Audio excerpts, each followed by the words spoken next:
제일 먼저 기본량이라는 거는 우리가 세상을 바라보는 눈을 과학이라고 생각합니다, 선생님은. 그래서 과학을 공부하고 판단하는 사람들은 쓸데없는 거에 덜 혼란스러워할 수 있는 눈을 가지게 돼요. 자, 제일 먼저 나오는 개념은 규모라는 개념이 잠깐 나와요. 어떤 일이 일어나는 사이즈 스케일을 말하는 건데, 이제 크게 나누면 이렇게 나눠.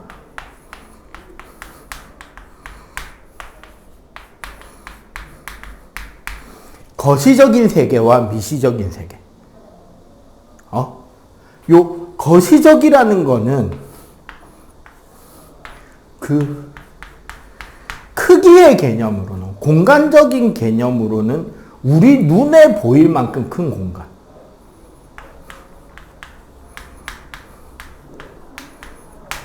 보통 이제 미터 단위 이상 단계를 이야기를 하는 거고요. 그럼 미시적 세계는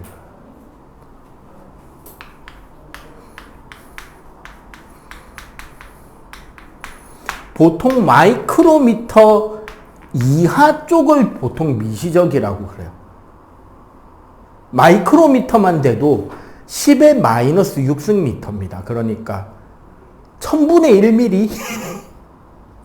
눈에 보이지도 않겠죠, 그 정도면. 현미경으로 봐야 되는 세계라고 보시면 돼요. 시간관념도 년, 월, 일, 시, 분, 초. 시간이 흐르는 걸 우리가 인지하고 판단할 수 있는 시간 길이. 이런 걸 보통 거시적인. 그럼 미시적인 거는 뭐? 마이크로 세컨드, 뭐, 나노 세컨드. 왜 이렇게 규모를 나누게 되냐면, 우리가 그때그때 맞는 도구나 측정 판단 기준을 세워야 하는 거야. 자, 예를 들어서, 감기 바이러스의 크기를 재는데 줄자 들고 오면 돼요, 안 돼요? 안 되지.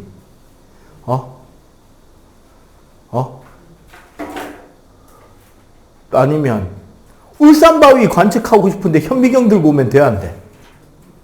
안 되잖아. 그러니까 규모를 판단한다는 것은 대략적으로 보통 우리가 어림이라고 하는데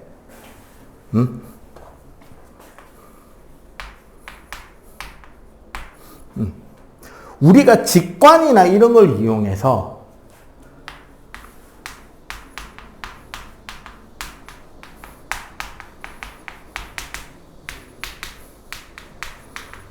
대략적인 근사치에 가까운 거를 추정하는 말을 어림이라 그래요. 그 어림을 통해서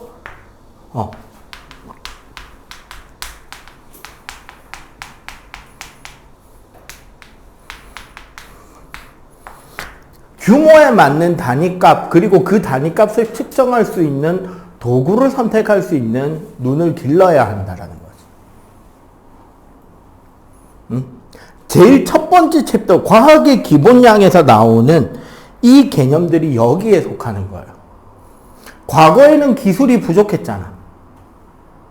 그러면 과거에는 미시적인 세계보단 주로 어느 세계에 대한 학문과 고민이 많았을 것이다? 거시적인 세계에 대한 학문과 고민이 많았겠지. 그리고 그마저도, 그 거시적인 세계의 단위마저도 어떤 문제가 있었다? 도량형의 통일이 일어나기 전에 상업이 잘 이루어지지 못하죠. 여러분들 요새 사회 시간에 세계 역사 배우잖아. 세계 역사에 보면 중세시대 때의 경제 체제를 뭐라고 배우죠? 배웠지? 딱 지금 배웠을 타이밍일 건데. 장원 중심의 자급자족형 경제체제라고 배우지 않나? 중세 봉건 때. 중세 봉건이라고 하고 그 경제 시스템은 장원 중심의 자급자족 경제체제라고 해요. 봉건이라는 말은 사회 시스템을 말하는 거야. 사실 모든 국토는 누구 거다? 왕의 거예요. 왕이 자신의 권력을 나눠주는 형태 중에 하나로 자신의 신하들에게 땅을 나눠주는 겁니다. 이걸 봉토라 그래. 예를 들어 이 동네는 네 땅, 요 동네는 네 땅. 그러면 너희들은 어떻게? 그 동네에 가서 내가 나눠준 그 땅에 가서 너희들이 그 땅의 주인으로서 봉건 시스템의 귀족으로서 그 땅을 다스리는 거야. 대신에 내가 너희들한테 땅을 준 대신에 너는 나한테 바쳐야 될 게 두 가지지. 세금하고 전투력. 내가 만약 옆 나라 왕이랑 시비가 붙었으면 내가 가서 주먹질하기 전에 내가 시키면 네가 대신 가서 싸워. 그럼 귀족들은 지가 가서 싸우나? 아니죠. 왕을 또 흉내내지. 자기가 모아놓은 기사들에게 야, 요 마을은 네 거, 요 마을은 네 거, 이 아파트 단지는 네 거. 자, 거기서 세금 걷어서 너희들 무기 만들고 전투력 유지하고 그 밑에 쫄병들 키워놨다가 야, 왕이 나한테 일 시키면 네가 가는 거다. 맞지? 요건 사회 시스템이잖아. 그 안에서 경제체제는 그 장원, 마을 중심의, 성을 중심으로 하는 마을 중심의 자급자족 체계라고. 왜? 단위가 통일되지 못했단 말이에요. 옛날 도량형 통일 이전의 단위를 생각해봐. 인치, 피트, 야드, 마일 뭐 이런 단위들이란 말이야. 인치, 피트, 야드는 사람 몸에 있어요. 뭔지 알아요? 이게 인치다. 엄지손가락 1000마디의 길이. 피트는 영어 공부해서 할 거냐? fit이 뭐예요? fit. F-E-T. 응? 영어 단어 fit.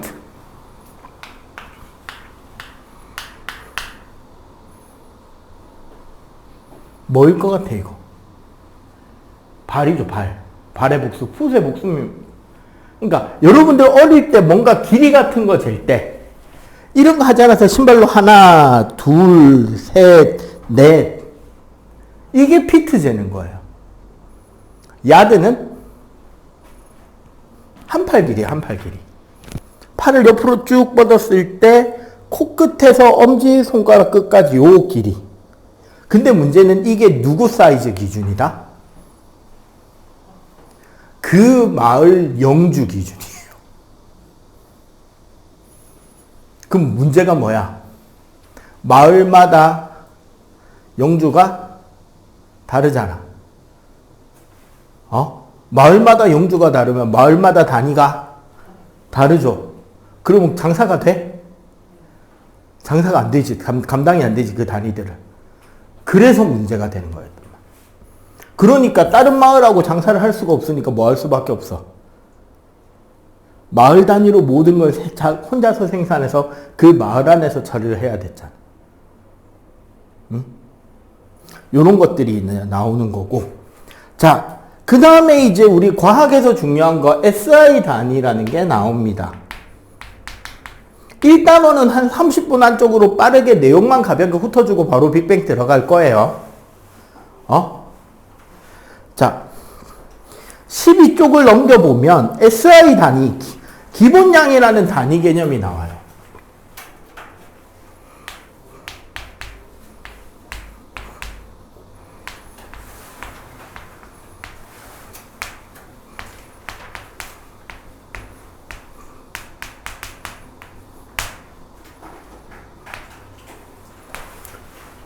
SI, Standard for International, 국제표준이라는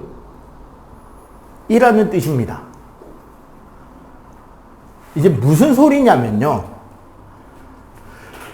나폴레옹이 프랑스 혁명군의 편에서 프랑스 혁명을 이룩하고 유럽이 거의 통일되어 갈 즈음에 프랑스 대통령을 지나 프랑스 황제가 돼요. 쿠데타를 통해서. 그리고 나폴레옹은 자신이 군인 출신이었다 보니까 이 도량형을 통일하는 게 상당히 중요하다는 걸 알고 있었어요. 그래서 프랑스를 중심으로 프랑스가 점령한 국가의 공통적인 단위의 약속을 잡습니다. 그것이 국제표준이에요. 본격적으로 나오기 시작한 건 그 이유입니다. 그래서 현재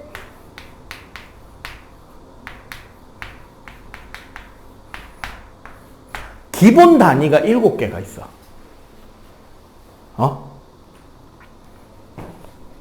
자, 이렇게 보면 돼요. 개념이 있고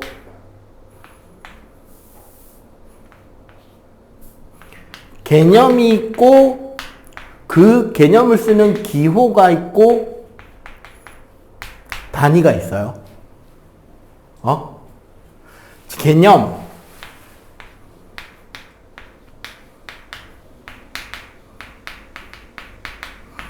두 위치 사이, 두 점 사이를 뜻하는 거.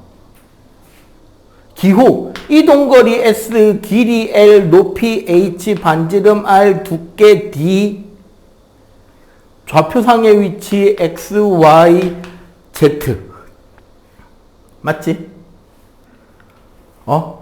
흔히 우리가 길이라고 이야기하는 것들이죠. 단위는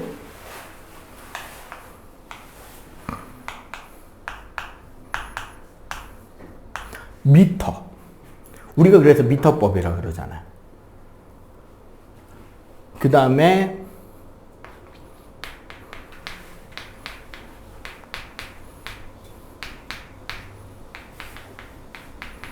물질의 고유한 양, 줄여서 질량. 기호는 mass라는 뜻에서 소문자임을 쓰고요. 질량 단위 뭐? 질량은 뭐로 쓴다 지금부터?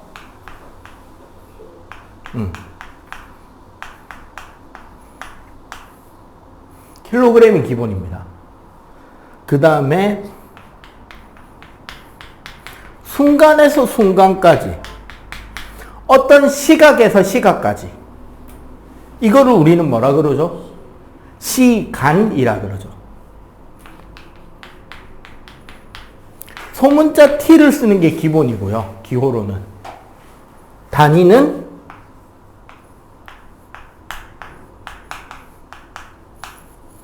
초를 기본으로 합니다. 대신에 시간 중에서도 계속 반복이 되는 시간일 경우는 뭐를 쓰기도 한다? 대문자 T를 쓰기도 해요. 자, 그리고 또 뭐가 있을까? 연력학 온도.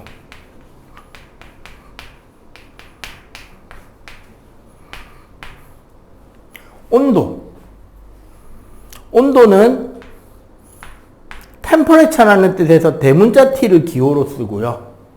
온도 단위 뭐 쓸까요? 뭐가 가장 과학적인 단위일까? 너희들은 지금 2학년이잖아요. 2학년 2학기에 시험 칠 때 아마 열 단원을 시험 아직 안 쳤지? 네가 쳤나? 안 쳤지? 열 안 쳤죠? 중학교에선 이걸 섭씨 온도로 쓸 거거든요. 원래 온도 단위는 절대 온도인 켈빈을 써야 됩니다. 중학교 때는 왜 근데 섭씨 써요? 온도 단위에서 1도의 폭은 섭씨랑 절대가 똑같아요. 화씨랑 섭씨는 다른데 1도의 폭은 섭씨랑 절대랑 똑같거든. 근데 우리가 중2 때 다루는 온도는 몇 도냐가 중요한 게 아니라 몇 도만큼 변하냐가 중요하기 때문에 섭씨를 써도 차이가 안 나서 그냥 섭씨 쓴 겁니다. 원래는 절대 온도 써야 돼요. 온도는. 자, 그거 말고 전류. 1학기 때 했죠. 전류 기호. 전류의 기호. 우리 중등 때는 대문자 I를 많이 쓰는데 고등이나 그 이후 심화로 가면 소문자 I 쓰는 경우도 많습니다. 전류량은. 단위는 네.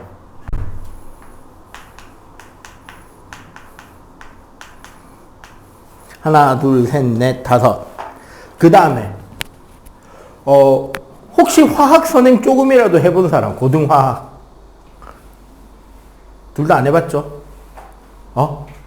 고등학교 화학에 올라가면 제일 먼저 배우는 게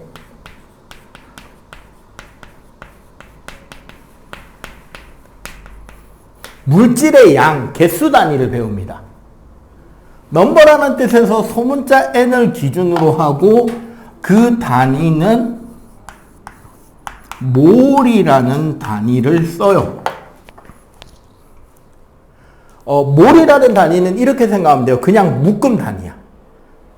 우리 연필 한 타스 하면 몇 자루 들어있죠? 연필이나 샤프 한 타스 하면 12자루 들어있지.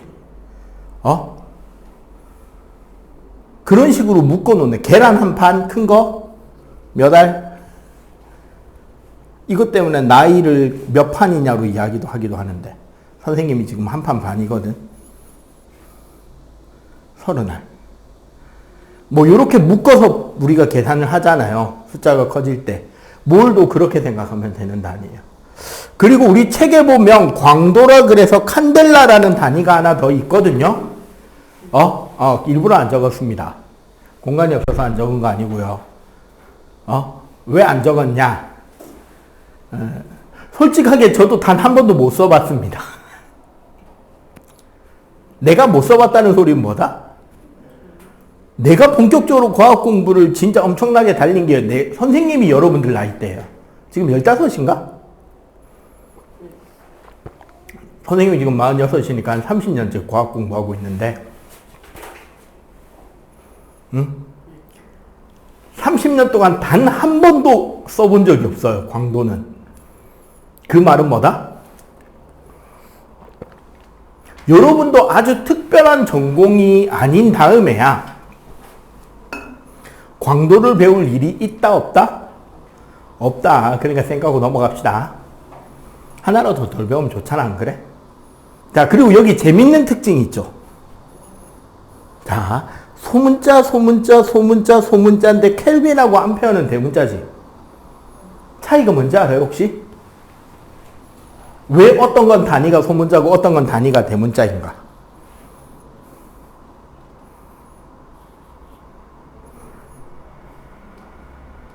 대문자인 단위는 사람의 이름입니다. 켈빈은 그 온도 체계를 그 절대 온도를 주장했던 학자의 귀족명이에요. 켈빈 남작이라고. 바론 켈빈이었는데, 켈빈 바론이었는데, 바론 켈빈이라고 부르는 게 맞죠? 그리고 암페어는 여러분들 1학기 때 배운 사람이네요. 오른손 나사 법칙. 누구? 이거. 예. 전류에 의한 자기장. 잠깐 니는 나한테 시험 대비했잖아. 전류에 의한 자기장. 맞다. 그 단어는 안 했구나. 앙페르죠. 앙페르. 사람이에요. 그리고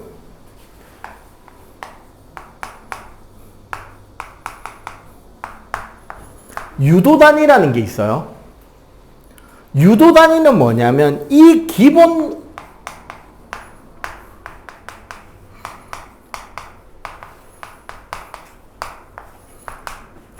기본 단위들을 조합해서 그때 개념에 맞게 단위를 조합해서 쓰는 게 유도 단위예요. 그럼 이 유도 단위는 종류가 엄청나게 많겠죠. 대표적인 예를 들어볼까? 넓이 단위는 뭐예요? 넓이. 제곱미터죠. 제곱미터, R, 헥타르 뭐 이런 게 있는데 제곱미터는 가로 세로 1m, 1R는 가로 세로 10m, 1헥타르는 가로 세로 100m. 근데 그 결국은 제곱미터잖아. 그지? 부피는? 그러니까 뭐냐면 넓이는 어떻게 구해요? 길이를 곱하면 넓이가 되죠. 가로 길이 곱하기 세로 길이가 넓이고 부피는 어떻게 돼? 넓이에 높이를 곱하면 부피가 되잖아. 그러니까 미터 제곱에 미터를 곱하니까 미터 세제곱이 되는 거야. 속력은 거리를 시간으로 나누죠. 그러니까 미터 퍼 세컨드가 되는 거야. 밀도는 밀도 단위. 이번에 너희들 기말에 들어가겠네. 지금 둘이 시험 단원에 없으니까. 혼합물의 분리 했나? 니네 거 너희들은 아직 안 했죠. 밀도는 부피분의 질량이니까 그램 퍼 세제곱센티미터나 그램 퍼 밀리리터 하면 되겠죠.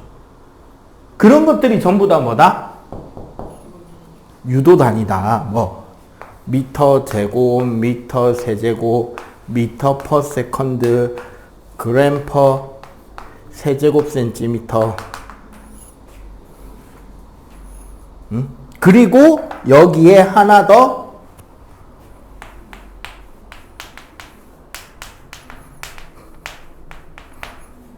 단위와 관련된 접두어가 있습니다. 이건 뭐냐면 요 기본 단위나 유도 단위 앞에다가 이 기호를 붙임으로써 10의 거듭제곱을 표현하는 값들이에요. 당연히 1은 따로 단위가 없단 말이지. 근데 봐봐. 곱하기 10, 곱하기 10의 제곱, 곱하기 10의 3승, 곱하기 10의 6승. 뭐 뒤로도 쭉 있는데 요 정도만 우리가 합시다. 곱하기 10은 솔직하게 나도 단 한 번도 안 써봤네요. 있긴 합니다. 대문자 D를 써요. 데카라고 하는데 써본 적이 없어서 모르겠습니다. 곱하기 100은 이거는 우리가 중학교 3학년 과학 시간에 배워야 돼요.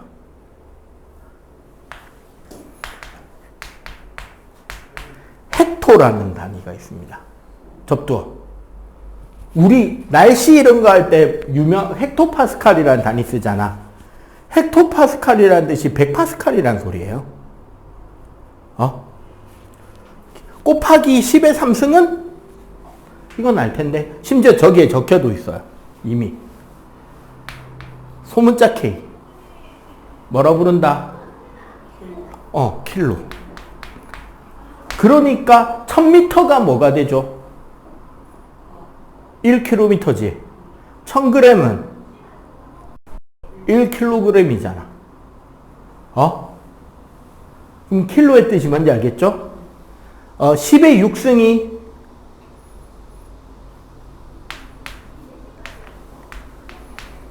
메가예요. 컴퓨터 파일 갑자기 딱 떠오르지. 그러면 10의 9승은 1000메가. 1000메가면 뭐가 되는데? 기가. 1000기가는 테라, 1테라. 이 위에 이제 뭐 기가, 테라 쭉 올라갈 수 있겠지. 그 밑으로도 내려갑니다. 곱하기 10의 마이너스 1승, 0.1. 이거를 소문자 D라고 써서 대시라고 있습니다. 이거는 여러분들 중1 때 배웠을걸, 대시는? 중1 때 한번 나와요. 언제 나왔게? 네, 데시벨 할 때 그 대시가 0.1벨인 거예요. 곱하기 10의 마이너스 2승. 이거는 되게 유명하다. 100분의 1달러가 뭐예요?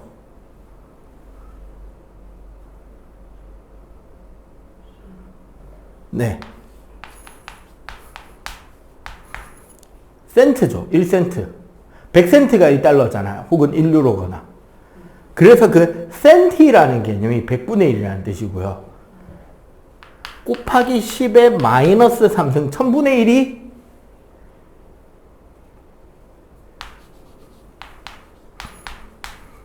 밀리.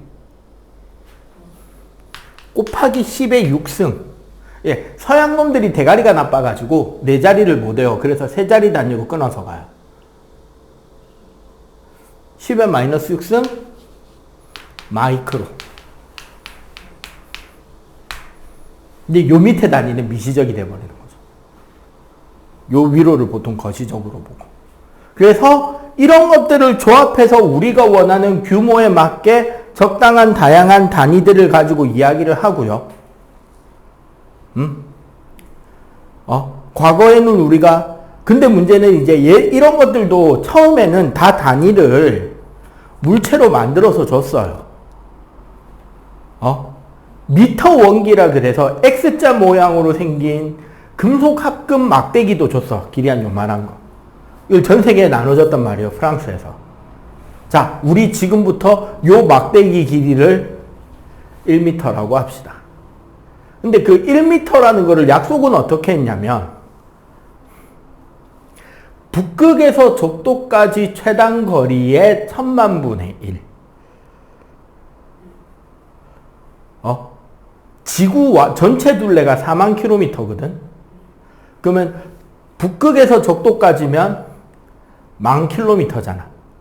그럼 얼마? 1000만 미터라고요. 그거의 1000만분의 1을 우리는 1m라고 하고, 그 길이가 얼마만큼이냐? 요만큼이다 해서 요 막대기를 다 나눠줬어. 좀 그 당시 기준 잘 사는 나라에게. 그랬는데 이제 문제는 뭐다? 그게 막대기다 보니까 온도에 따라서 길이가 변한다, 변하지 않는다? 조금은 변하겠지. 그래서 지금은 빛의 속력을 가지고 설명한다, 뭐 그런 내용들이 나와 있어요. 오케이? 킬로그램도 그렇게 약속을 해서 나눠줬고요. 시간도 옛날에는 태양이 뜨고 지는 것을 기준으로 달력을 짰습니다. 그걸 우리는 양력이라 그래요. 달의 모양이 바뀌는 걸 기준으로 만든 달력을 음력이라고 합니다. 옛날 사람들도 그걸 알았던 거야. 해가 뜨고 지는 위치가 다르고 그에 따라서 태양이 하늘에 위치하는 장소가 다르고, 그래서 그림자의 길이가 바뀐다는 걸 알았다고. 12시에 태양이 정남쪽에 있을 때. 그런 걸 가지고 지구의 크기나 둘레 이런 것들을 상상하고 계산하고 했습니다.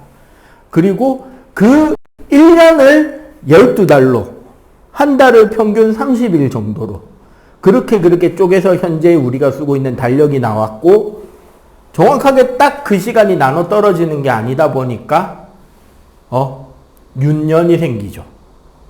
4년에 한 번씩 2월 29일이 4년에 한 번씩 생기고, 100년에 한 번씩 없어지고, 2000년에 한 번인가는 다시 채워져요. 하여튼 그런 식으로 해서 보정을 해서 약속을 하고 달력을 진행을 하고 있는 거지. 오케이? 그냥 이런 게 있다는 거 알면 되고요.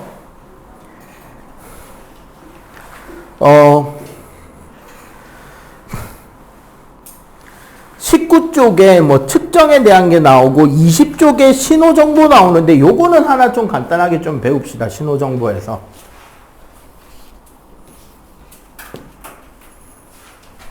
(20쪽의) 신호, 정보, 센서 이런 거에서 요건 좀 우리가 약간은 이해를 하고 가야 돼서,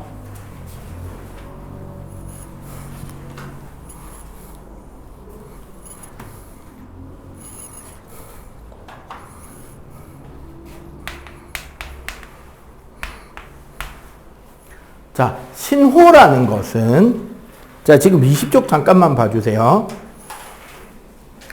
신호라는 것은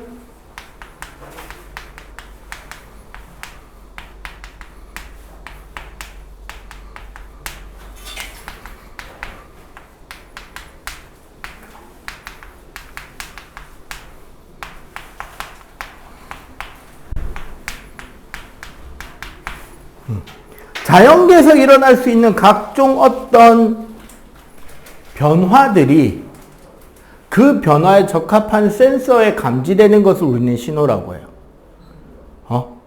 사실 우리가 여기서는 이제 센서라고 했지만, 사람 몸에도 센서가 있나요? 있죠. 우리 사람 몸의 5가지 감각기관이 전부 다 센서란 말이야. 뭐가 있죠? 빛을 감지하는 눈, 공기 진동을 감지하는 귀, 기체 상태의 화학물질을 감지하는 코, 액체 상태의 화학물질을 감지할 수 있는 혀. 그 다음에 아픔, 눌리는 힘. 와서 닿는 표면의 매끄러운 느낌. 온도가 상승하는지 하강하는지에 대한 열에너지 이동 방향. 이런 것들을 감지할 수 있고, 그렇게 해서 감지된 각종 변화들을 우리는 신호라고 하고요. 그 다음에 정보라는 말은, 즉 데이터라는 말은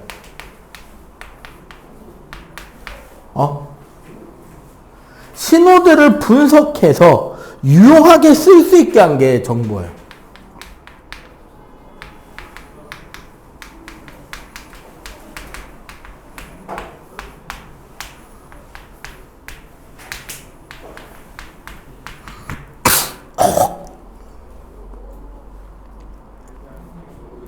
다양한 신호들을 감지하고 분석 정리해서 우리가 유용한 무언가를 얻어낼 수 있게 만들어 놓은 거를 정보라고 하고, 예를 들어서 이런 데이터들이 있겠죠. 예를 선생님 같은 경우 무릎이나 허리가 쑤신다? 조만간 비가 오겠네.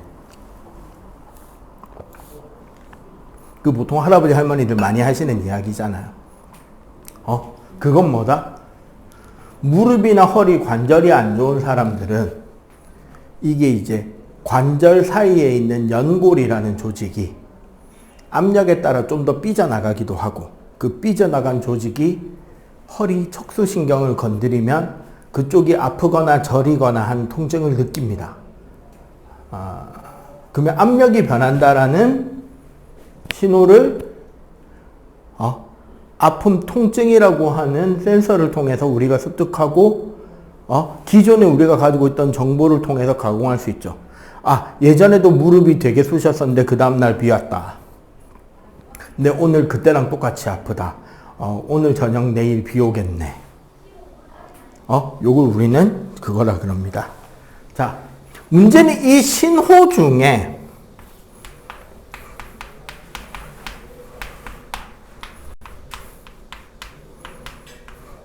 아날로그 신호랑 디지털 신호가 있고요. 기본적으로 이렇게 생각하면 돼요. 아날로그 신호는 자연의 신호고 디지털 신호는 인공적인 신호입니다. 아날로그 신호는 연속적인 곡선을 가지게 되고, 디지털 신호는 0과 1이라고 하는 이진수 숫자를 가지고 만들게 돼요. 그래서 불연속적입니다.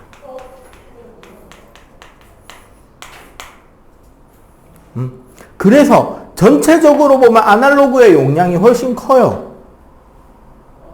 근데 우리가 아날로그 상태는 정보로 가공하기가 쉽다, 어렵다? 어렵다.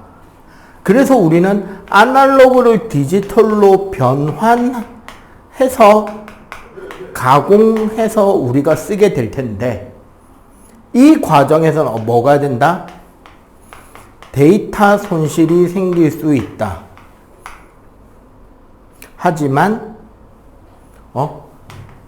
저장, 전송, 가공하기가 용이하다. 쉬워진다라는 거죠. 극단적으로 어떻게 되는 거냐면 요 이야기가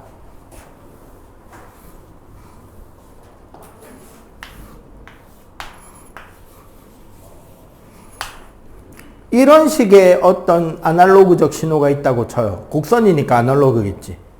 얘를 디지털로 바꾸려면 어떻게 한다? 좀 조그맣게 잘라요.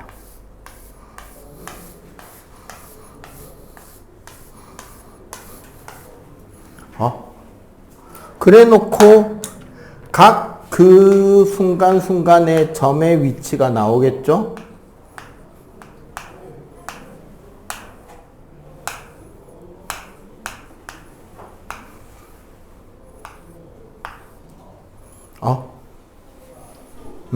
그러고 그 점들을 이으면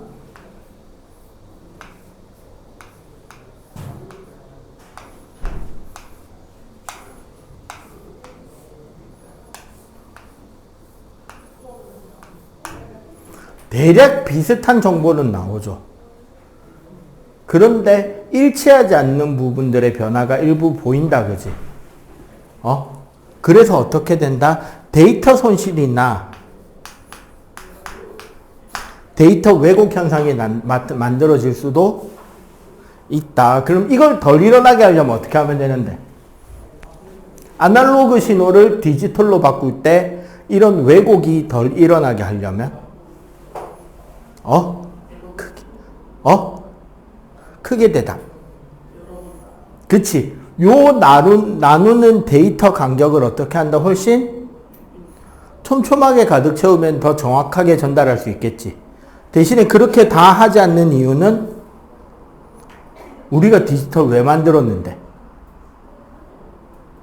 저장과 전송이 쉬워지고 가공이 쉽게 되기 위해서 용량을 줄인 게 디지털이란 말이야. 그렇게 용량을 줄였는데 막 이걸 촘촘하게 다 채운다? 그럼 결국 다시 데이터가 어떻게 된다? 늘어나 버리겠지. 그러면 효용성이 있다 없다? 없다가 되는 거예요. 오케이? 1단원의 주요 내용을 그냥 한번 쭉 스치듯이 한번 훑어봤습니다. 그래서 지금 요것만 잠깐 한번 여러분들 찾아보면서 한번 읽어보면서 요것만 빠르게 빈칸만 채우고 갈게요. 13쪽, 21쪽만 빠르게 한번 해봅시다. 자, 빅뱅 이론을 배우기 전에 우리가 배워야 되는 게 스펙트럼이라는 게 있어요.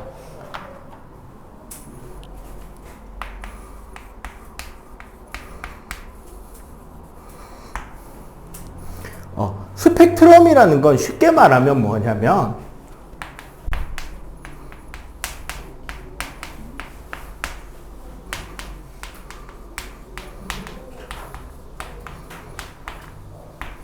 분광기로 분리를 한 빛입니다.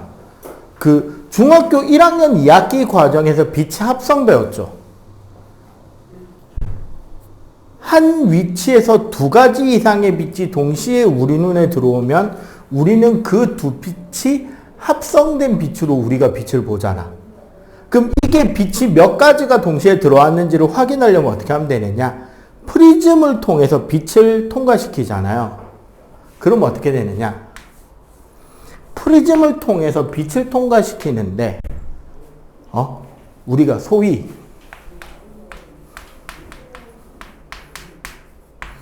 백색광이라 그래가지고요. 태양빛이나 별빛이나 혹은 백열등 대신에 LED 안 됩니다. LED 형광등은 안 돼요. 백열 전구의 빛을 통과시키면 어떻게 되느냐? 그 빛의 경로가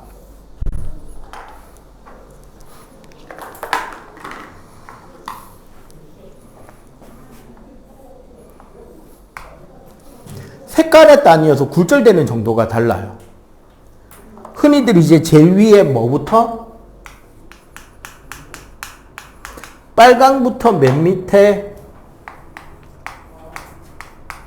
보라색까지 빛이 쫙 나뉘어진단 말이야. 요렇게 나뉘어진 요 빛을 가지고 그게 어떤 원소인지를 찾는 것을 스펙트럼 분석이라고 합니다. 중학교 2학년 1학기 원소 파트 화학에서 배우죠. 근데 왜 그렇게 선이 나타나는지는 중등에서 안 하잖아. 그지? 사실 어떻게 되는 거냐면요. 우리 원자 구조에서 중심에 뭐가 있죠? 플러스 전하를 띠는 핵이 있지. 그리고 중등은 얘네들을 좀 더 디테일하게 설명하지 않았지만 아마 원소에 대한 공부, 화학은 공부 좀 했잖아. 전자 껍질이라는 개념 알아요? 전자 궤도나 전자 껍질 들어본 적 있다 없다? 없어? 들어본 적? 원자 핵 주변에 전자가 돌 때는 한 군데서 다 도는 게 아니라 이게 전자가 도는 여러 개의 껍질 길들이 있단 말이에요. 전자 궤도들이 이렇게, 이걸 우린 전자 껍질이라 그래. 그리고 사실 이 전자 껍질이 주기율표에 나타나 있어요. 바로 주기입니다. 1주기에 뭐가 있어요? 주기율표 모양대로 보면. 수소랑 헬륨만 존재하지. 2주기에는 리튬부터 시작해서 네온까지 있고, 3주기에는 나트륨부터 시작해서 아르곤까지 있잖아. 걔네들이 뭐냐면 가장 안정된 상태, 전자들이 가장 낮은 에너지를 가지고 있는 상태로 전자를 배치했을 때 전자 껍질 개수예요. 즉 수소랑 헬륨은 전자를 제일 낮은 상태까지 놓으면 껍질 하나면 된다는 거야. 리튬부터는 두 번째 것까지, 나트륨부터는 세 번째 것, 칼륨부터는 네 번째 껍질까지가 있어야 다 채워진다고. 근데 여기 전자가 있을 거 아니야? 그죠? 자, 이 전자랑 핵 사이에는 인력이에요, 청력이에요? 서로 끌어당기는 인력을 받고 있지. 응? 이 전자를 여기서부터 이까지 잡아당겨 빼려면, 나는 과학적으로, 이게 중학교 3학년 1학기에 나오는 개념이죠. 일을 해야 됩니다. 바깥쪽으로 잡아당기는 힘을 줘야 되고, 그 힘만큼 얘를 쭉 가지고 옮겨 가야 되는 거잖아. 요 개념을 일이라고 하고요. 내가 일을 해줬다라는 개념은, 이 전자 입장에서는 에너지를 흡수했다가 됩니다. 일이라는 거는 에너지를 주고받는 방법이에요. 자, 이 개념 혼동되면 어차피 뒤에 가면 다시 나올 거기 때문에 그냥 개념적으로만 이해해 주시면 돼요. 디테일하게까지는 할 필요 없어. 그러면 물어보자. 여기 있는 전자가 에너지가 많을까요? 이 밖의 전자가 에너지가 많을까요? 바깥쪽이 많지. 내가 일을 해준 거잖아. 그리고 이거 생각해도 돼요. 에너지가 많은 게 편할까요? 에너지는 작은 게 편할까요? 에너지가 높은 게 편해? 낮은 게 편해? 요 개념부터 잡으면 좋겠다. 어느 게 더 편하다, 사람의 입장에선? 있잖아요. 에너지는 낮으면 낮을수록 편합니다. 그건 사람이고 전자고 똑같아요. 봐봐. 위치 에너지라는 개념을 넌 이해하죠? 물체를 내가 거기까지 들어 올려서 갖다 놓은 일이 얘가 가지는 위치 에너지예요. 서 있는 위치 에너지랑 앉아 있는 위치 에너지랑 어느 게 에너지가 커요? 서 있는 게 크지. 일어서는데 일해야 되잖아. 앉아 있는 게 에너지가 커요? 누워 있는 게 에너지가 커요? 앉아 있는 게 크지. 어느 게 제일 편해요? 서 있는 거, 앉아 있는 거, 누워 있는 거? 그치. 에너지는 낮을수록 편한 거야. 에너지는 높을수록 불편한 거예요. 생각해봐. 저기 20m 번지 점프대 케이블에 대롱대롱 매달려 있으면 편해, 불편해? 졸라 불편할 거 아니야. 왜? 존나 높은 데 있어서 그래요. 에너지는 많으면 많을수록 안 좋은 거야. 근데 봐봐. 내가 얘를 여기서 여기까지 끌어냈다라는 말, 내 입장에서는 일을 해준 거고, 전자 입장에서는 뭐다? 에너지를 흡수해서 밖으로 나간 겁니다. 에너지가 제일 낮은 이 상태를 우리는 바닥 상태라고 하고요. 에너지가 많은 이 위쪽 상태를 들뜬 상태라 그래. 그리고 바닥 상태에 있는 전자가 들뜬 상태로 가기 위해서 이 궤도 에너지 차이만큼을 에너지를 흡수하면 들뜬 상태가 될 수 있잖아. 이때 흡수하는 에너지는 빛이나 열을 흡수합니다. 그러면 이 들뜬 전자는 계속 들떠 있을 수 있나요? 불편한데? 뭐 하고 싶어 할까요? 그치. 밖에 있던 들뜬 전자는 다시 원래의 바닥 상태 전자로 돌아오고 싶을 거 아니야. 얘가 돌아오려면 뭘 해야 될까요, 이제? 그치.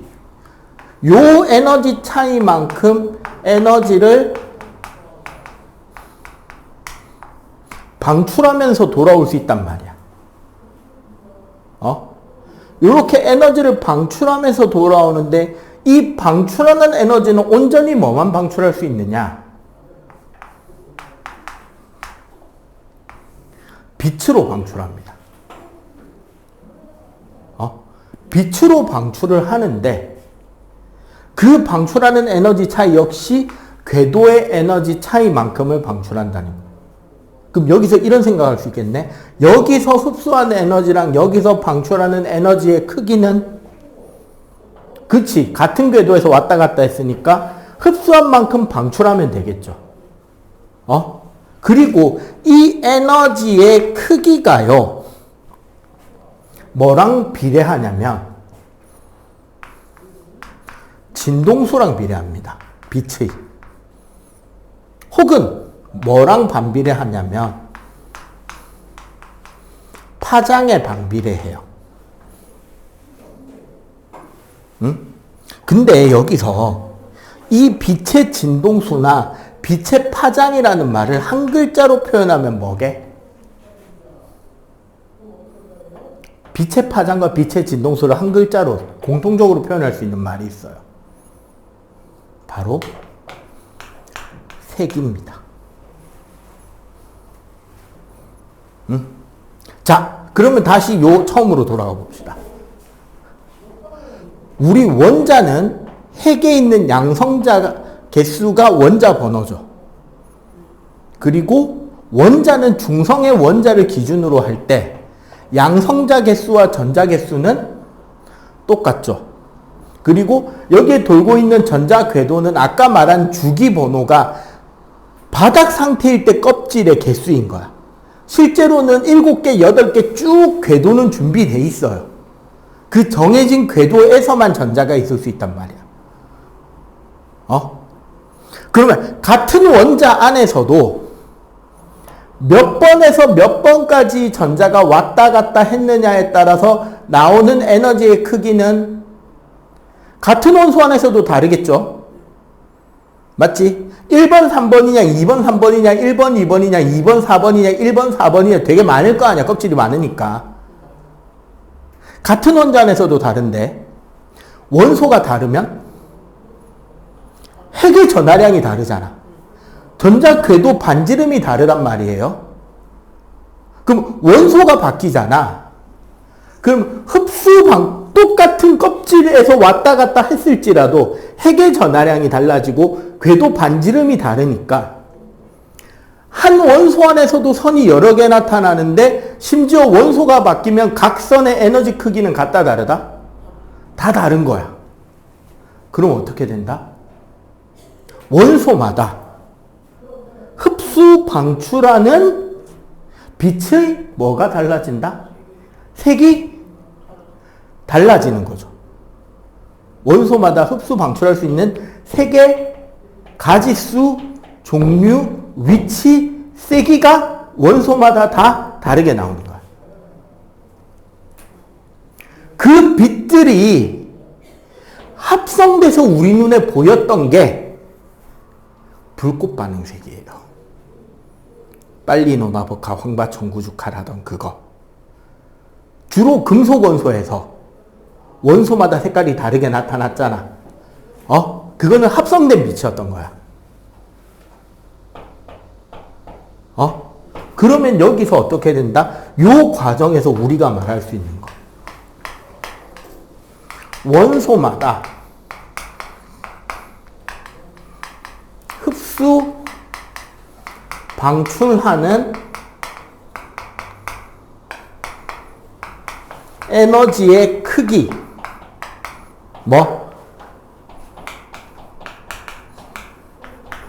빛의 색의 개수가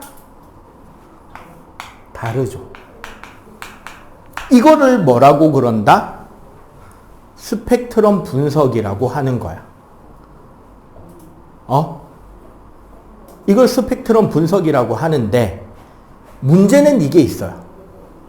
이건 나중에 여러분들이 이제 물원에 가야 배우는 내용이긴 한데요. 우리 고체나 별 같은 경우 엄청나게 고밀도죠. 이 경우에는 원자들이 매우 다닥다닥 붙어 있잖아. 좀 더 밑에다 그래. 원자들이 결정을 이루니까 이렇게 다닥다닥 붙어 있잖아요. 응? 그러면 요 위에 전자가 도는 전자 궤도가 한 줄이 아니라 전자 궤도가 뭐를 띈다? 이런 띠를 이룹니다. 그 위에도 또 띠를 이뤄요. 또 위에도 띠를 이룬단 말이야. 이렇게 되면 봐봐. 요 차이부터 이 차이까지 빛이 다 나오겠죠. 또 요 차이에서 이 차이까지 빛도 나올 거고 이 차이 빛까지도 나오겠지. 이렇게 되다 보면 원래는 빛의 색이 선으로 나와야 될 게 여기서는 뭐로 나온다? 딱 특정 크기니까 특정한 선으로 나오던 게 이렇게 되면 뭐로 나온다? 면으로 나온다는 거지. 선이 굵어져서.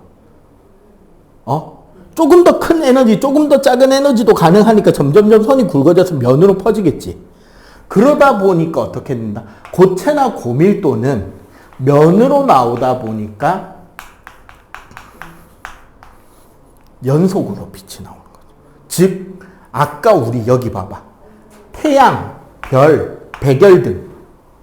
얘네들은 연속이라는 말은 뭐다? 빨주노 초파남보 전부 다 모든 파장의 빛이 다 나오겠죠. 게다가 플러스. 자, 하나 더. 여기에 들뜬 상태라는 거는 온도가 높은 상태야, 낮은 상태야? 그치. 여기가 고온의 상태인 거야. 바닥 상태라는 거는 저온의 상태겠죠. 자, 그러면 이제 스펙트럼에 대해서 이해할 수 있겠지. 봐봐.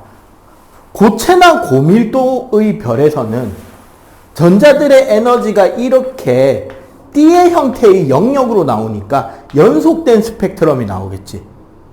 어떤? 고온의. 그 대신에 고온의 가스에서는 가스라는 거는 기체잖아. 원자나 분자 단위일 거 아니야. 그러면 얘는 원자 하나에 전자 궤도가 있는데 고온이니까 전자가 어디서 출발해요? 위에서 출발해? 바닥에서 출발해? 위에서 출발하지. 위에서 떨어지면서 빛이 나올 거 아니야. 맞죠? 이렇게 나오는 빛이니까 무슨 스펙트럼이? 선 스펙트럼이 나오는 거야. 오케이? 그런데 요런 경우 봐보세요. 별에서 나오는 빛입니다. 그러면 이거는 무슨 스펙트럼이야? 연속이겠죠. 근데 얘가 뭐를 통과한다?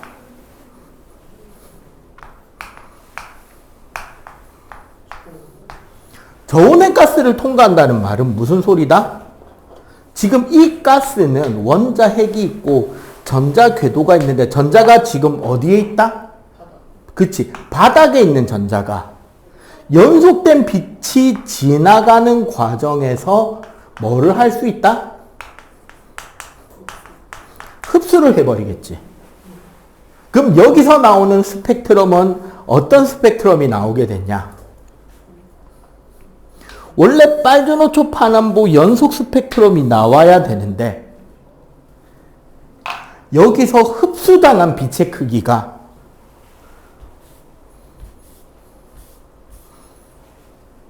흡수당한 자리에 빛이 남는다, 안 남는다? 안 남고 이렇게 흡수돼서 없어지겠지. 이게 무슨 스펙트럼이다? 흡수선 스펙트럼이라고 하는 거야. 이해가 돼요? 그럼 여기서 이것도 이야기할 수 있겠지.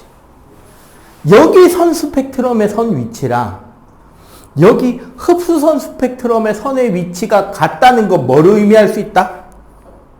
그치? 이 원소랑 같은 원소라는 걸 의미할 수 있죠. 이해가 돼요?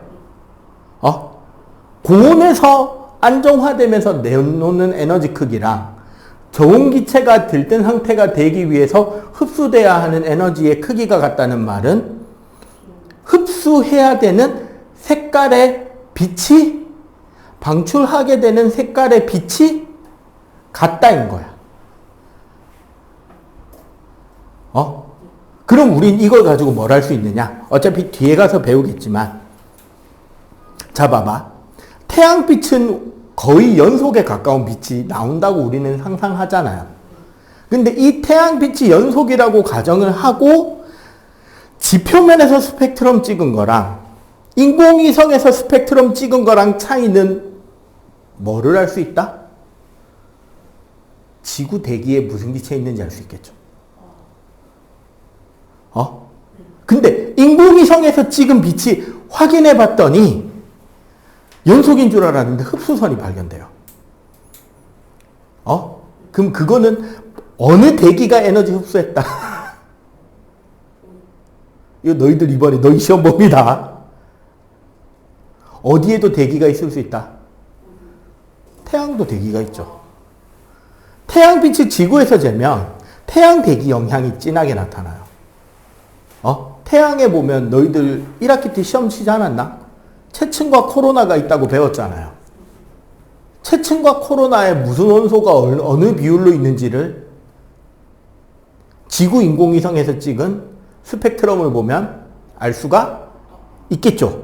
왜? 많으면 흡수를 많이 하니까 선이 두껍게 나올 거고 기체의 양이 적으면 흡수를 조금밖에 못하니까 선이 얄싹하게 나오겠지. 그리고 그럼 우주에 있는 원소는 어떻게 할 수 있는데? 태양 스펙트럼이랑 뭐를 비교한다? 태양이랑 같은 온도의 별인데 존나 멀리 있는 우주의 별을 비교하는 거예요. 온도가 같고 크기가 비슷할 것 같은 별이면 원래는 내놓는 빛이 어때야 돼? 거의 비슷하거나 같아야 될 거 아니야. 근데 태양빛은 가까운 데서 왔으니까 흡수되는 양이 적잖아. 몇십만 광년 밖에 있는 별은 지구까지 날아오는 동안 흡수되는 거리가 많으니까. 사실 우리가 우주를 진공이다고 하지만 찐 진공은 아니에요. 우리가 보통 진공이라고 하는 범위는 1세제곱미터 공간 안에 원자 1개 미만이면 진공 취급합니다. 근데 이거 어마어마한 거 니는 아마 뭘 배웠으면 감이 잡힐걸? 1세제곱미터면 부피가 1000리터예요. 0도씨 1기압에서 공기는 1몰개가 22리터잖아. 근데 1000리터의 원자 1개. 뭐 없는 거랑 다름없죠, 사실상. 근데 문제는 뭐다? 규모가 가로 세로 1m 공간이 아니라 몇만 광년, 몇십만 광년, 몇백만 광년을 잡아버리면 날라오면서 마주치는 원자가 생길 수밖에 없다. 그리고 그 원자한테 에너지를 뺏길 수밖에 없다. 그러면 우주에 존재하는 원소들의 스펙트럼을 우주에서부터 날라온 별빛으로 알 수 있다. 이게 우리가 스펙트럼을 공부하는 이유고, 그래서 이런 스펙트럼으로 현재 우주에는 자, 저기 33쪽 밑에 보세요. 그래서 이런 걸 가지고 태양 스펙트럼, 원소 스펙트럼을 쭉 조사했더니 현재 우주에는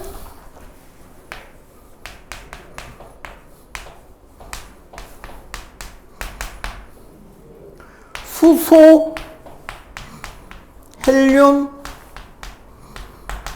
그 외 기타 등등등이 차지하는데 수소가 몇 퍼센트?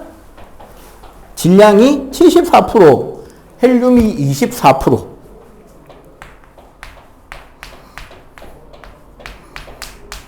기타 등등 다 해봐야 2%밖에 안 되더라. 요런 결과를 우리는 현재 알고 있다.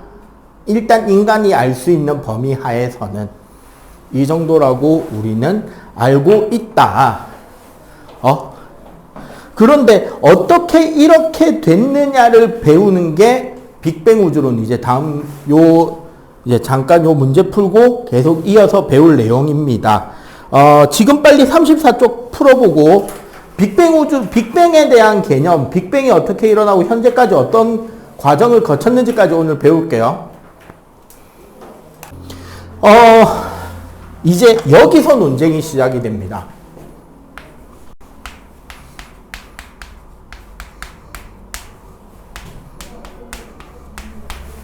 우리가 지금 살고 있는 이 우주는 어떤 형태냐에 대한 궁금증이 생겨요. 원래 과학자들은 전쟁이 터지면 전쟁 무기 개발하는데 미치광이들이 들러붙고요. 먹고 살만 해주고 편안해지잖아.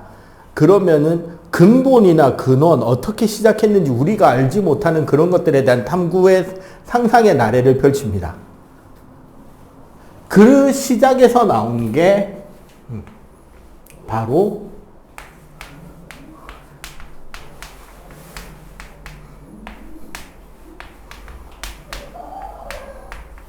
정적인 우주와 동적인 우주의 대립이 일어나요.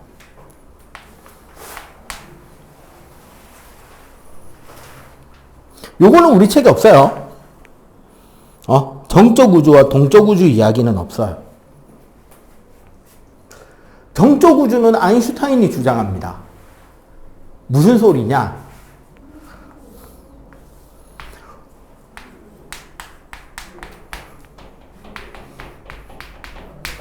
정적인 우주, 아인슈타인이 주장한 정적인 우주는 태초부터 우주의 크기는 한치도 변함없이 그대로 있다. 그러니까 우주는 옛날부터 지금까지 전체적으로 보면 변화가 없다라는 주장이 아인슈타인의 정적인 우주였고요. 프레드리게라는 학자는 동적인 우주를 이야기합니다. 대신에 동적인 우주 모델은 또 되게 여러 가지가 나오는데 열린 우주, 닫힌 우주, 평평한 우주가 있어요. 무슨 차이가 있느냐? 닫힌 우주 같은 경우는 우주의 밀도가 너무 큰 거야. 밀도가 너무 큰 상태에서 밀도가 크니까 뭉쳐지겠지? 뭉쳐지면 어떻게 돼? 온도와 압력, 에너지가 너무 몰리잖아. 그러면 그 에너지 때문에 얘네들이 터져. 쫙 흩어진단 말이에요. 밀려 나와서. 근데 밀도가 너무 크다 보니까 밀려 나오면서 일을 해야 되잖아. 서로 끌어당기면서도 밀려 나가는 게 느려지잖아. 그래서 멈췄을 때 만유인력이 남는 거야. 그럼 어떻게 될까? 멈췄는데 만유인력이 남으면 다시 서로 끌려 들어가겠죠. 그러다가 뭉쳐지면 또 온도 압력이 너무 높아져. 에너지가 너무 집중이 돼. 그러면 그걸 감당하지 못하면 또 어떻게 돼? 또 터지겠지. 또 터져서 우주가 쭉 커져가다가 어느 순간 다시 멈추고 또 어떻게 된다? 펑, 펑. 이걸 반복한다는 닫힌 우주. 또 이런 우주도 있겠죠.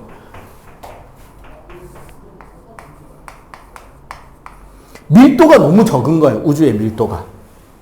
어느 순간 팡 터져서 날아가고 있는데 밀도가 너무 작으니까 중력이 너무 빨리 끊어져 버리는 거지. 그래서 무한정 쭉 퍼져나간다는 게 열린 우주. 그런데 프레드릭이 주장한 평평한 우주는 뭐냐? 우주의 밀도가 아주 예술적으로 딱 정확해서 예술적으로 정확하면 어떤 일이 생길 수 있을까요? 밀도가 너무 크면 이렇게 돼. 밀도가 너무 작으면 이렇게 돼. 밀도가 딱 맞으면 어떻게 될까?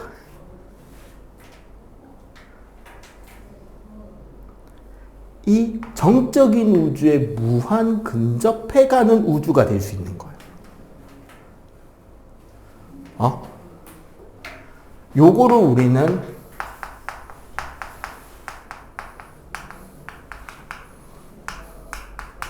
편평한 우주라고 합니다. 이 두 명의 대립이 시작이 돼요. 우주는 한마디로 팽창하고 있는가, 원래 이 크기였는가. 아인슈타인과 프레드릭의 이 대결에서 누가 결론을 내냐면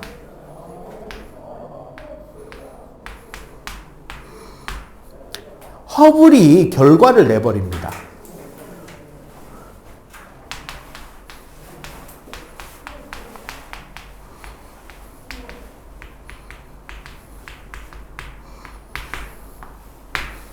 우주가 팽창한다는 결론이 나버려요. 어떻게 결론을 냈느냐, 허블은. 이게 이제 역사랑 같이 보면 재미있어요. 세계 1차 대전이 터지기 전에 미국은 독립선언을 합니다만, 맨 처음에 미국이 독립했을 때 미국의 영토는 미국 동북부 몇 개 주라기보다는 그냥 도시 몇 개, 필라델피아랑 워싱턴 DC, 뉴욕 요 부근의 일부 땅의 일부만이 미국이었단 말이야. 그랬는데 유럽의 세계 1차 대전이 터져요. 미국은 그 기회를 가지고 뭘 했냐면 북미 대륙의 자원을 바탕으로 연합국의 자원 창고 역할을 합니다. 밀을, 석탄을, 철광석을 유럽에다가 파는 거예요. 왜? 미국은 전쟁 안 치르고 있었으니까. 그리고 그 전쟁 중에 그 비싼 밀, 그 비싼 철광석, 그 비싼 석탄을 파는 대신에 돈 대신에 뭐를 받냐면 미국은 자기 옆에 있는 영국과 프랑스의 식민지를 대신 받아요. 땅을 받는 거예요. 그렇게 미국이 점점 커져 나갑니다. 동부에서 동쪽 해안 전체로, 그리고 중앙평원을 지나서 점점 서부를 향해. 이 와중에 원래 멕시코 땅이었던 한 지역이 저도 미국 땅 할래요 라고 들고 일어나서 자기 나라에 반기를 든 땅이 있어요. 거기가 어디였냐면 텍사스야. 텍사스가 갑자기 멕시코에서 독립해서 미국 가겠다고 하니까 멕시코 입장에서는 어때? 놔둬야 돼, 좁혀야 돼. 좁혀야 되겠지. 그래서 좁히려고 전쟁을 치러서 결국 미국과 멕시코가 전쟁을 붙습니다. 이제 갓 성장하고 있는 미국과 자기 땅을 지키고 싶어하는 멕시코가. 결론 미국 승. 미국이 멕시코를 좁히고 전쟁 보상금으로 땅을 더 뺏어와요. 그 땅이 뉴멕시코주와 그 옆에 있는 전 세계에서 최고로 신이 축복한 땅인 캘리포니아입니다. 그렇게 해서 지금 미국 땅 전체가 완성이 돼요. 그리고 그 캘리포니아에서 금광이 터집니다. 시간이 지나 옆에 있는 뉴멕시코주와 텍사스주에서는 유전도 터지고요. 그렇게 미국은 강대국이 되어 가고 2차 대전 때 전쟁에 뛰어들게 되죠. 얼마나 센지 몰랐던 미국이 전쟁에 뛰어드는데 어쨌거나 그렇게 돼서 돈이 정말 많아지고 나니까 미국은 이제 순수과학과 문화에 투자를 시작해요. 그러면서 세계 최고의 천체만환경을 만들고 거기에 가장 젊고 열정적인 허블이라는 천문학자를 천문대장으로 갖다가 꽂아요. 그리고 이 허블이 발견한 게 뭐냐면 멀리 있는 은하가 우주에서 우리가 성운인 줄 알았던 상당수의 은하들, 그 외부 천체들이 우리 은하계, 그 전까지 우리가 알고 있던 우주 전체였던 우리 은하계 바깥에 있는 은하계들이라는 걸 알게 되고요. 처음에 첫 번째가 외부 은하를 알게 되고, 허블이 두 번째 발견한 게 뭐냐면 그 외부 은하들이 지구로부터 거리가 멀어지면 멀어질수록 지구로부터 도망가는 속력이 점점 어떻게 된다? 빨라진다라는 걸 알게 돼요. 이게 우리 허블 법칙 V는 HR입니다. 이게 무슨 소리냐? 지구로부터 2배 멀리 떨어져 있는 A라는 은하계가 있고 B라는 은하계가 있는데 이런 거예요. 그냥 간단하게 설명하면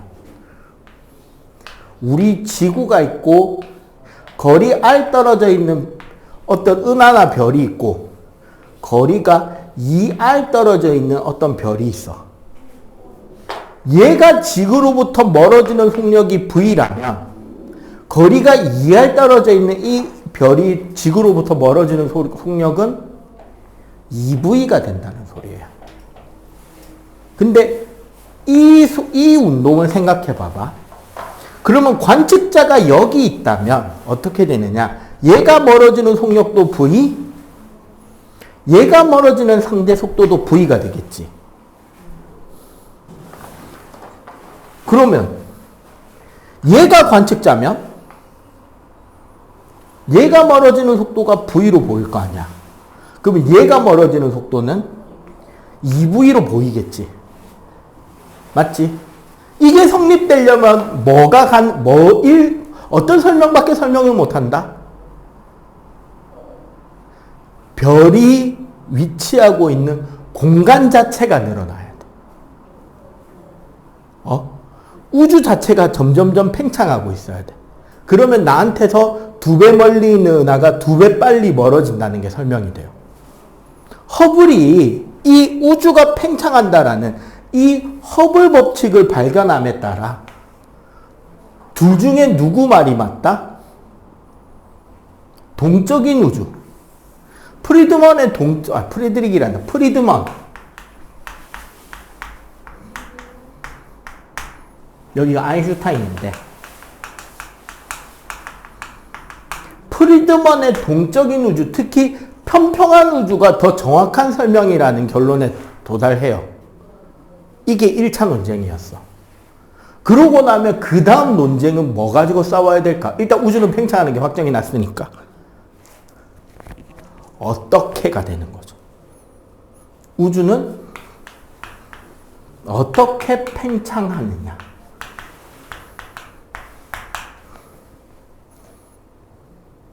우주가 팽창하는 방법에 대한 논쟁에서 다시 2명의 학자가 또 붙어요. 한 명이 영국의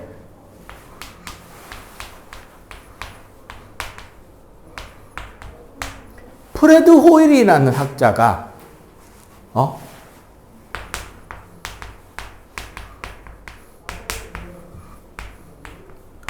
정상우주라는 것을 발표하고요. 한 명은 러시아 태생의 미국 국적 과학자 조지 가모프라는 학자가 팽창하는 우주를, 그러니까 공간이 팽창한다라는 우주를 발표하는데 처음에는 그 원리에 이름이 특별히 있진 않았어요. 이 두 학자의 가장 큰 차이는 뭐냐? 팽창한다는 건 둘 다 동의를 해.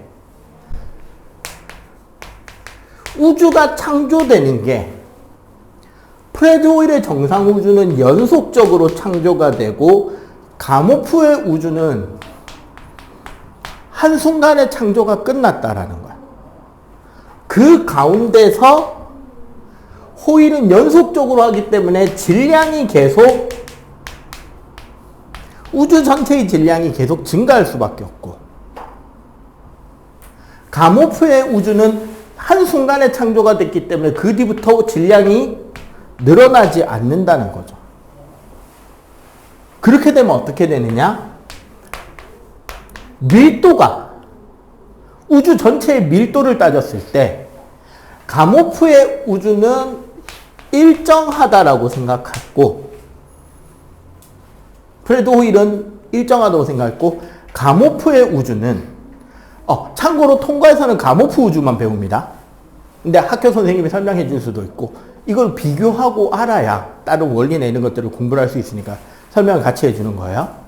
가모프는 우주의 밀도가, 질량이 일정한데 부피가 팽창하잖아. 그럼 밀도가 감소한다고 생각하겠죠. 그 과정에서 우주의 온도도 얘는 일정해야 되고, 가모프의 우주는 온도가 감소할 거라고 이야기를 했어요. 이 둘의 완전히 다른 이야기지. 그러니까 쉽게 말해서 가모프는 우주 전체를 이루는 물질이 한 곳에 모여 있다가 빵 터지면서 우주로 쫙 흩어져 가고 있다라는 이야기야. 호일은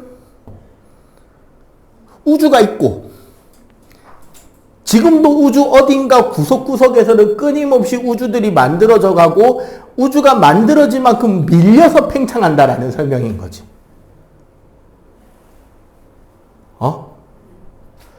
이 차이를 이렇게 서로 다른 이야기를 하는데, 여기 쇼미더머니를 뛰어넘는 디스전이 터집니다. 어느 정도의 디스전이 터졌느냐?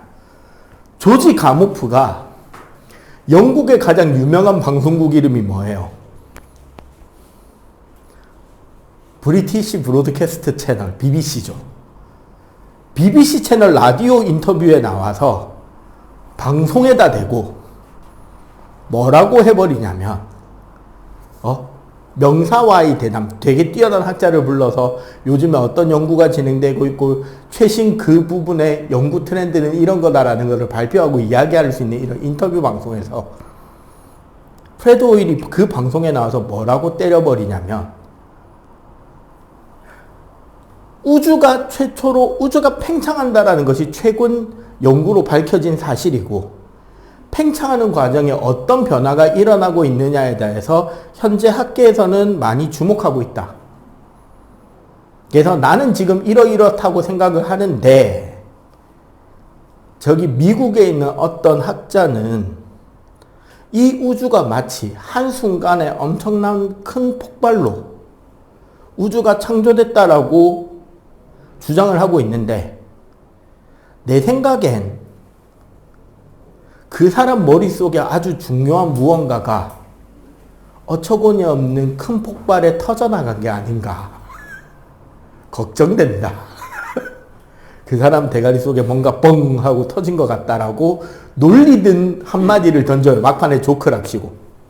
그때 쓴 단어, 큰 폭발 이라는 그 한 단어가 결국 가모프가 그 인터뷰를 못 볼 리가 없잖아. 한 달이 걸러서라도 들을 일이 생길 거 아니야. 그 결과 가모프는 뭐라 그러냐면, 그 호일이 자기 놀린다고 쓴 단어를 자기 이론의 제목으로 박아버립니다. 그게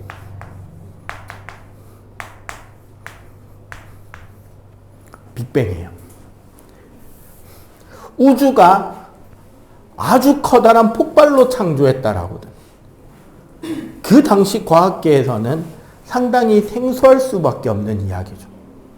한 점에 있던 우주가 갑자기 뻥 하고 터지면서 쫙 팽창돼 나오고, 그 과정에서 이런저런 과정을 거쳐서 지금의 요 상태에 오게 된다라는 걸 설명하는 내용이 가모프의 빅뱅이거든. 그래서 이 빅뱅 과정에서 원소와 원자가 만들어지는 과정을 배우게 됩니다. 36쪽 위에 그림을 한번 볼래요? 지금부터 나오는 이야기는 가모프가 주장한 이론이고요. 현재까지 어느 정도 그 이론이라는 말은 현재의 과학 기술에 의해서 오류 없이 받아들여지고 있는 이론이란 소리예요. 약 138억에서 145억 년 사이의 과거에 아직은 조금씩 오차가 생기고 있습니다. 최신 연구로.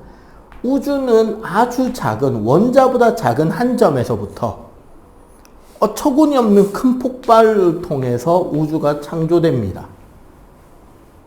이 초기 과정을 우리는 급팽창이라고 하는데, 급팽창이 일어나는 동안은 시간과 공간 자체도 없었기 때문에 그 속력이 광속을 넘어섰다라는 이야기도 하는데 일단 모르겠습니다. 확인된 바는 없기 때문에. 그리고 그때부터 우주는 이제 쭉 팽창되어 나가기 시작하는데, 최초로 만들어지는 입자들은 기본 입자라는 거예요.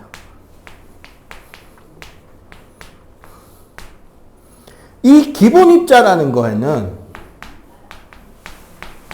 쿼크라는 녀석들과 경입자라고 하는 녀석들이 생기는데, 여기서 우리 현재 통과에서는 전자라는 것이 만들어진다라고 이야기를 합니다.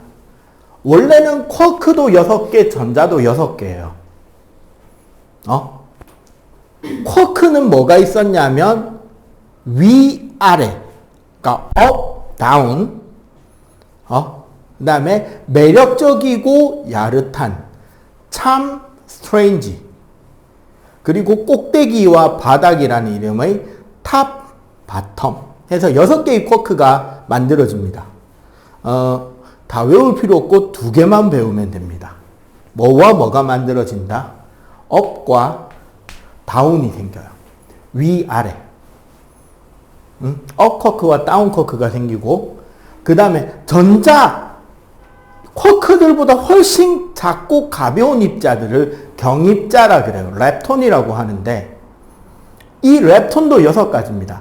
전자, 일렉트론, 뮤온, 타우, 그리고 일렉트론의 중성미자, 뮤온의 중성미자, 타우의 중성미자의 6가지가 생겨요.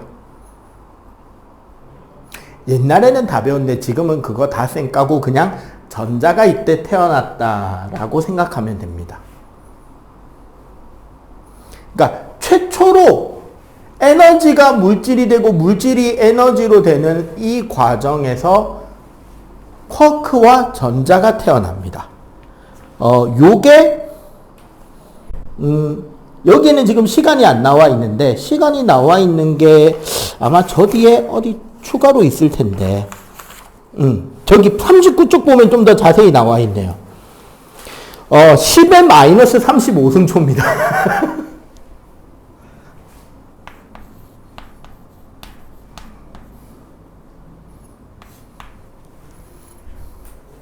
자, 빅뱅 이후 쿼크와 전자가 만들어질 때까지 걸린 시간은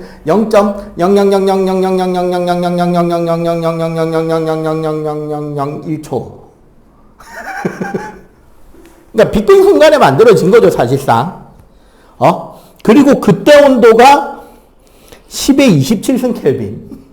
안 외워도 됩니다. 저기는 내가 외우라는 숫자만 외우면 돼요. 자, 그리고 시간이 지나가면서 우주는 계속 점점점 팽창하고 있죠. 팽창하면서 온도가 낮아집니다.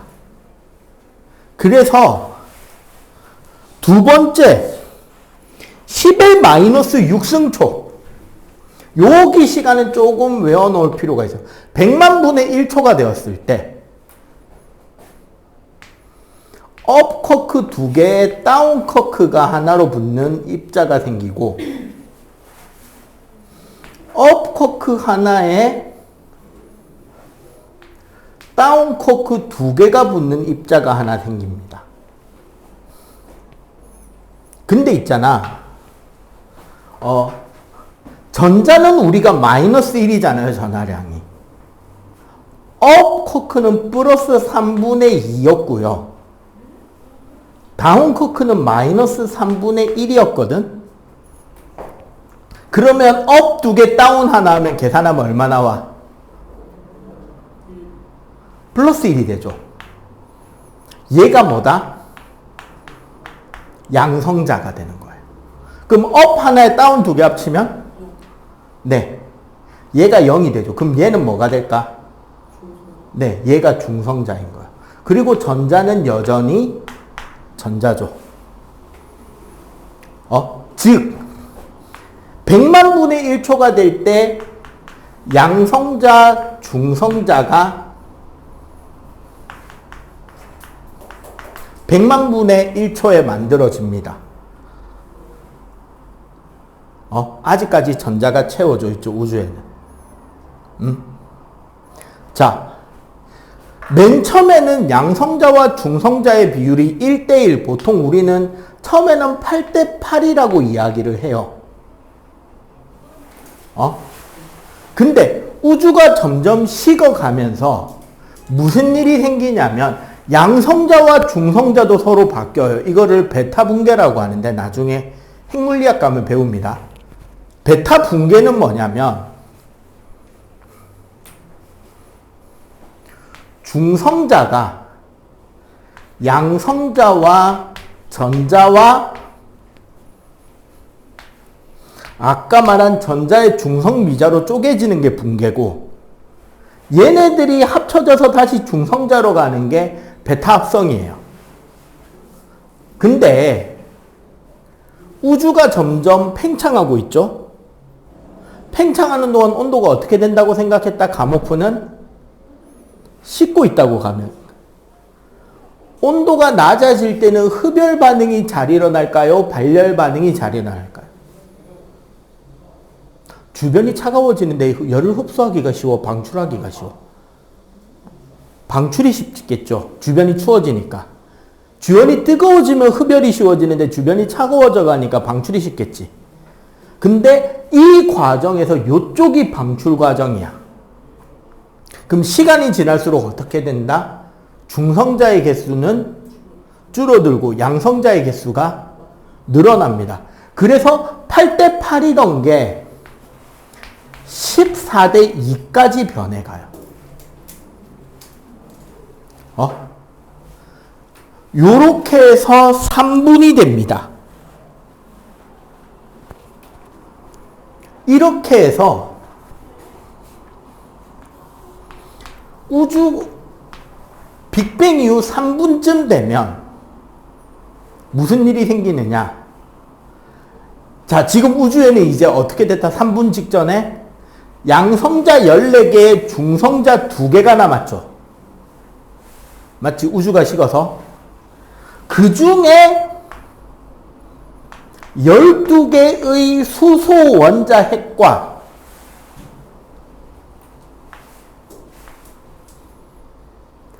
한 개의 헬륨 원자 핵이 나오는 거야. 요거 2개 하면 헬륨 하나 나오죠. 그리고 여전히 아직까지는 전자들이 쭉 존재하고 있겠죠. 여기까지 몇 분 걸렸다? 3분 걸렸고 우주는 그만큼 식은 거예요. 이렇게 보면 돼. 온도가 지금 우리 봐봐.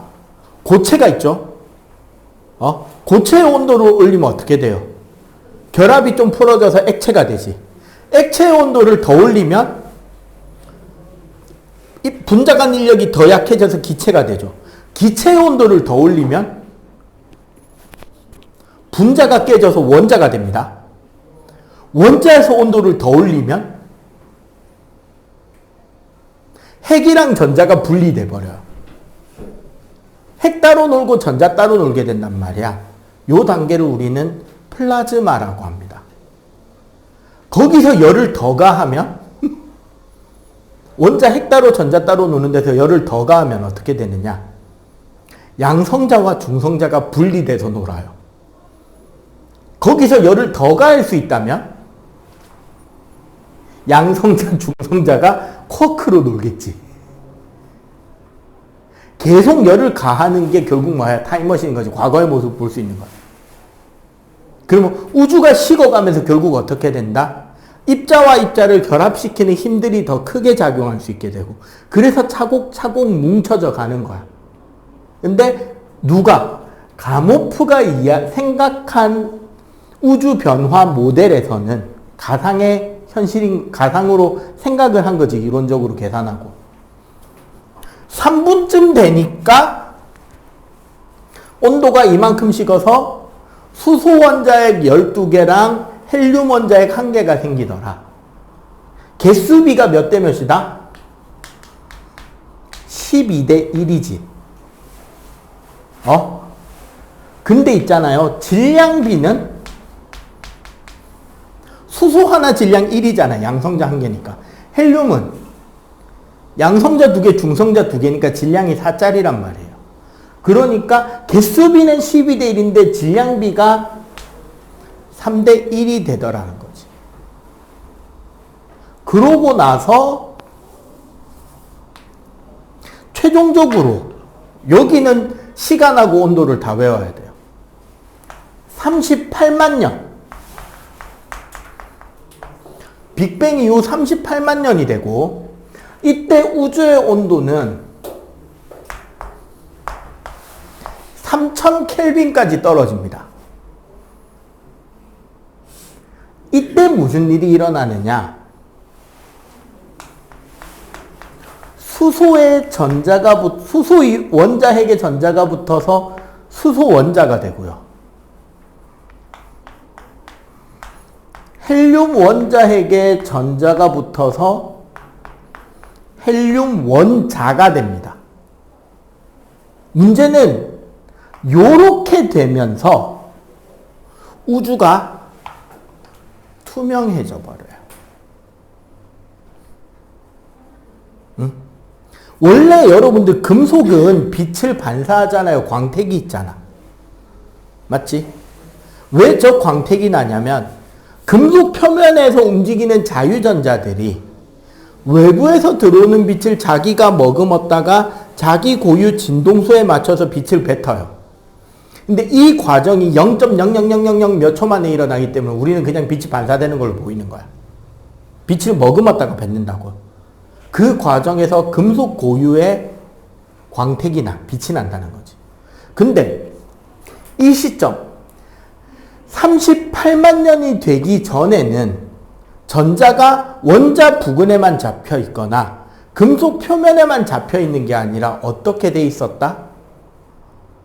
온 우주 공간 전체에 전자가 날아다니고 있었다고. 그러면 빛이 진행이 돼요, 안 돼요? 안 되겠지. 공간 전체에 있는 전자들이 지네들끼리 빛을 먹고 뱉고 하니까 우주 전체가 뿌였단 말이에요. 빛이 잡혀 있었다고, 갇혀 있었단 말이야. 그런데 38만 년이 되면서 가모프의 계산에 따르면 온 우주 공간에 갇혀있던 빛들이 방출되기 시작하는 거지. 뭐가 만들어지면서? 원자가. 여기서 뭐가 만들어졌다? 원자핵이. 원자가 만들어지면서 빛이 나오는데 이거를 우주 배경 복사라고 하더라. 그래서 가모프의 빅뱅 우주가 맞으려면 두 가지가 관측이 됐어야 되는 거예요. 첫 번째는 현재 우주에 차지하고 있는 원소들이 수소와 헬륨의 질량비가 3대 1이어야 한다는 거예요. 우주 전체의 질량을 다 따졌을 때. 이거는 확인이 되었습니다. 뭐로? 우리가 오늘 맨 처음에 오늘 빅뱅 이론 들어오기 시작할 때 처음에 배운 게 뭐였죠? 스펙트럼이었지. 태양빛과 졸라 멀리에 있는 우주의 별빛을 비교하면 흡수되는 스펙트럼의 선의 차이가 나타나는데 그 차이를 보면 우주 공간을 차지하고 있는 원소들의 종류와 개수비 혹은 질량비를 추론해 볼 수 있다 그랬잖아. 그 결과 우주 공간에는 뭐와 뭐가? 수소와 헬륨이 질량비로 몇 대면? 3대 1. 개수비로 몇 대면? 12대 1로 존재하더라는 거지. 그리고 두 번째가 바로 이 우주 배경 복사가 관측이 돼야 돼요. 이 우주 배경 복사가 관측이 돼야 돼. 맨 처음에는 3000 켈빈 온도의 빛으로 방출이 되었을 거예요. 3000 켈빈 온도면 붉은색 가시광선입니다. 근데 문제는 뭐다? 그때부터 지금은 시간이 엄청나게 지났고 우주는 계속 팽창하고 있죠. 그러면 지금 그 빛이 도달하는 그 지구에 떨어지고 있는 그 빛은 지구로부터 138억 광년 떨어진 곳에서 출발한 빛인 거야. 사실은 지구 바로 옆에서 출발했는데 우주가 팽창하다 보니까 날아오는데 시간이 그만큼이 걸린 거죠. 근데 그렇게 되면 빛이 이렇게 쭉 늘어나요. 이거를 우리는 적색편이 혹은 도플러 효과라고 부릅니다. 이 영상 보면 설명되어 있을 거예요. 여러분들도 사실 적색편이 알아요. 뭐냐면 앰뷸런스 지나갈 때 벨 소리가 변해 안 변해? 진짜 안 변해? 앰뷸런스 다가올 때 소리랑 나한테서 멀어지는 앰뷸런스 소리가 같아요. 다가올 때 앰뷸런스 소리 느낌은 이랬지. 뿅뿅뿅뿅뿅뿅뿅뿅. 신호받고 서 있는 앰뷸런스 소리는 삐용 삐용 삐용 삐용 이박인데 다가오는 앰뷸런스 소리는 뿅뿅뿅뿅뿅뿅뿅뿅 이러잖아. 근데 나한테서 멀어지는 앰뷸런스 소리는 히히히히 쭉쭉 쳐지지. 소리가 다른 소리일까요? 아니에요. 똑같은 파장을 내는데 똑같은 파장이 나한테 다가오면서 내는 소리는 삐용삐용삐용삐용삐용삐용삐용이 되는 거야. 나한테서 멀어지면서 소리를 내면 삐히히히가 되는 거야. 이렇게 파장이 길어지고 진동수가 줄어드는 효과가 나면 낮은 음이 되고 나한테 다가오면서 파장이 짧아져서 마치 진동수가 높아진 것처럼 관측이 되면 높은 음이 된다고. 근데 그게 빛이 되면 어떻게 되느냐? 높은 음이 된다는 거는 파란색 빛 쪽으로 간다는 소리고 낮은 음이 된다는 소리는 붉은색 빛으로 간다는 거예요. 근데 원래 붉은색 빛이었네? 그럼 뭐가 된다? 적외선이 될 거고 마이크로파가 될 거고 라디오파가 될 거예요. 지금 현재 우주에서 관측되는 이 우주 배경 복사는 AM 라디오파에서 잡힙니다. 몇백 킬로헤르츠 단위에서 잡혀요. 이거 여러분도 핸드폰하고 이어폰 있으면 들을 수 있습니다. 핸드폰에 라디오 기능 앱 있는 거 알죠? 근데 라디오 앱을 켜려면 유선 안테나가 필요하거든? 그러니까 유선 이어폰 줄이 필요해요. 그러면 유선 이어폰 줄로 안테나를 대신한단 말이야. 무선 이어폰은 안 되고. 그러면 AM 라디오에 원래 방송과 방송 주파수 사이에 주파수를 맞추면 지지직 하는 잡음 소리가 나요. 그게 배경복사선이에요. 지금도 관측이 되는. 그거 이제 그 영상 다큐멘터리 보면 설명이 나옵니다. 자, 그렇게 돼서 미국 벨 연구소에 펜지어스 교수가 그 무선통신 연구하다가 배경복사선을 발견해냅니다. 그래서 노벨상까지 따고. 그래서 가모프의 빅뱅 우주가 맞다라는 설명이 나오는 거예요. 지금 우리 책에 보면 16쪽에 138억 년 전 빅뱅, 우주가 팽창하면서 낮아진 온도로 인해서 기본 입자가 만들어지고 쿼크 3개가 붙어서 양성자와 중성자가 빅뱅 후 3분이 되면서 온도가 10억 켈빈까지 떨어지면서 10억 켈빈 맞죠? 10억 켈빈까지 떨어지면서 뭐가? 수소 원자핵과 헬륨 원자핵이 그러고 38만 년이라는 시간이 지나면서 우주 온도가 3000 켈빈까지 떨어지면서 우주 배경 복사가 방출이 되고 현재는 우리가 이 우주 배경 복사를 전문적으로 관측하기 위한 인공위성으로 배경 복사를 관측하고 있습니다.